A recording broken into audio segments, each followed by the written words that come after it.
트럼프 미국 대통령이 미군의 미사일이 부족하다는 보도에 발끈해 기밀 유출자 색출을 지시한 것으로 알려졌습니다. 이란 전쟁 장기화로 미국 가구의 비용 부담도 늘고 있는 것으로 나타났는데요. 워싱턴 연결합니다. 홍상인 특파원. 트럼프 대통령이 군사기밀 유출자 색출을 지시했다는 보도가 나왔는데 어떤 배경입니까? 네, 트럼프 대통령이 지난주 이란에 대한 대규모 공습을 중단한 배경으로 미군의 요격미사일 재고가 부족하다는 언론 보도가 나왔었죠. 이 월스트리트저널은 오늘 트럼프 대통령이 탄약 부족 보도에 경로해 미사일 재고 등 군사기밀 유출자를 색출하라고 지시했다고 보도했습니다.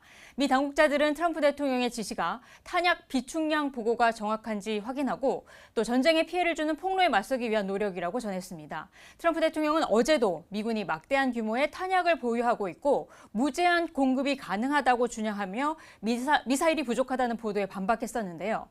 그러면서도 일부 탄약의 공급은 다소 빠듯하다고 말해 일부 무기 부족을 사실상 인정하는 모습도 보였습니다. 어제 발언 들어보시겠습니다.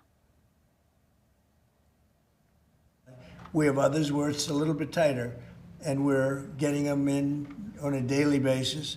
As you know, our defense companies are building more plants right now than at any point in history.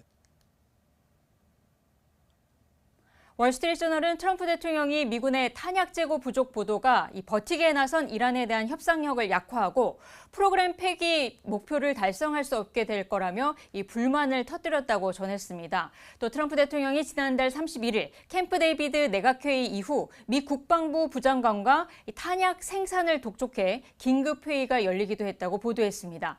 트럼프 행정부는 의회에 1조 5천억 달러의 국방 예산을 요청했지만 이 예산이 확보되더라도 실제 납품이 이뤄지기까지는 몇 년이 걸리기 때문에 무기 부족 문제가 계속될 거라는 분석도 나오고 있습니다. 트럼프 대통령은 오늘 미국 광업 관련 원탁회의를 주재했는데 이란 전쟁과 관련한 언급은 한마디도 하지 않았습니다. 네, 또 이란 전쟁 장기화에 대한 미국 내 부정적 여론이 여전한 상황인데 미국인들의 비용 부담도 늘고 있다고요? 네, 워싱턴 포스트는 이란 전쟁이 6개월째로 접어들면서 미국인의 비용 부담도 증가하고 있다고 보도했습니다. 피트 헤그세스 미 국방장관은 지난달 21일 기준 대이란 전쟁 비용이 375억 달러 들었다면서 의회의 추가 예산 확보를 촉구했는데요. 당시 헤그세스 장관의 말 들어보겠습니다. 1.5 trillion is what the president seeks and what we need to defend the country. The members of this committee understand better than most that long-term strategic dominance cannot be funded.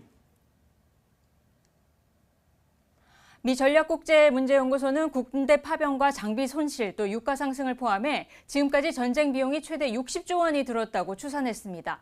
하버드 케네디 스쿨은 전쟁 비용뿐 아니라 참전 용사가 앞으로 받을 혜택, 또 차입금 상환 등 장기적인 비용까지 포함하면 1조 달러, 우리 돈으로 1,410조 원이 넘는 돈이 들 거라고 전망하기도 했습니다. 이 워싱턴 포스트는 전쟁에서의 군사 비용뿐 아니라 물가 상승으로 인해 미국 소비자들이 2차 비용을 부담해야 한다고 지적했는데 무디스 애널리틱스는 미국 가구당 $1,000, 약 141만 원을 추가로 지출하고 군사 비용으로 인해 $250, 약 35만 원도 세금으로 더 발생할 것으로 내다봤습니다. 또 전쟁 비용이 늘면서 트럼프 대통령의 감세 정책으로 인한 효과는 이미 끝났다고 지적하기도 했습니다. 최근 AP통신과 시카고 대학의 여론조사 결과를 보면 미국 성인의 약 3분의 2는 이란 전쟁이 가치가 없다고 답했고 트럼프 대통령의 국정 지지율은 33%대로 떨어졌습니다. 지금까지 워싱턴에서 전해드렸습니다.